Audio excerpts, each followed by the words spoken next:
मालदीव के बीच पिछले लंबे समय से रिश्ते बेहद तनावपूर्ण चल रहे हैं। जब से मालदीव के राष्ट्रपति मोहम्मद मोइजूद चुनाव जीते हैं, तब से ही उनके तेवर बदल चुके हैं।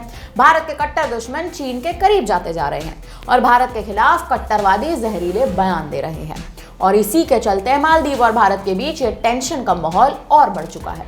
हालांकि ये तनाव की स्थिति दोनों ही देशों में पैदा तब हुई जब पीएम मोदी ने लक्षद्वीप का दौरा किया और अपनी कई तस्वीरें सोशल मीडिया पर साझा की, जिसके बाद मानो मालदीव तो बौखला ही उठा। लेकिन अब उसी लक्षद्वीप में भारत कुछ बड़ा करने की प्लानिंग कर रहा है। अब मालदीव और चीन को भारत ऐसा मुंह तोड़ जवाब देने जा रहा है, जिसके बाद मालदीव और चीन बिलबिला उठेंगे। दरअसल भारतीय सरकार ने लक्षद्वीप के अगाती और मिनिकॉय आइलैंड पर नौसैनिक अड्डे बनाने का निर्णय किया है।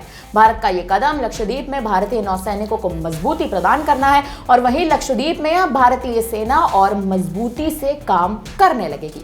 बता दें कि मिनिकॉय द्वीप नॉर्थ डिग्री चैनल पर स्थित है। इसी के माध्यम से दक्षिण पूर्व एशिया और उत्तरी एशिया के रास्ते में अरबों डॉलर का वाणिज्य यानी कमर्शियल व्यापार गुजरता है। ये मिनिकॉय द्वीप मालदीव से मात्र 524 किलोमीटर की दूरी पर स्थित है। इसी मिनिकॉय द्वीप की यात्रा करने रक्षा मंत्री राजनाथ सिंह लक्षद्वीप का दौरा करने वाले हैं। वे 4 से 5 मार्च को नौसेना बेस INS जटायु का उद्घाटन करने के लिए नौसेना के अधिकारियों के साथ मिनिकॉय द्वीप पहुंचेंगे। बता दें कि मोदी सरकार ने इस मिनिकॉय द्वीप समूह में नई हवाई पट्टी बनाने और INS जटायु में नौसैनिकों को तैनात करने की योजना के साथ अगाती द्वीप समूह में हवाई पट्टी को अपग्रेड करने का भी फैसला लिया है। यह फैसला क्षेत्र की समुद्री सुरक्षा के समर्थन में, वहीं भारत और प्रशांत में शक्ति का प्रदर्शन करने के लिए अपने द्वीप क्षेत्रों का उपयोग करने की मोदी सरकार की एक नई रणनीति है, और उसी रणनीति से ये जो नया निर्णय है ये मेल खाता है। लक्षद्वीप और मिनिकॉय द्वीप समूह को अपग्रेड करने का एक कदम न केवल वाणिज्य यानी कमर्शियल शिपिंग की रक्षा करेगा, बल्कि द्वीप क्षेत्रों में भी बुनियादी ढांचे के, सीधे तौर पर कहें तो बुनियादी ढांचे को और मजबूती देगा और पर्यटन को भी इससे बढ़ावा मिलेगा।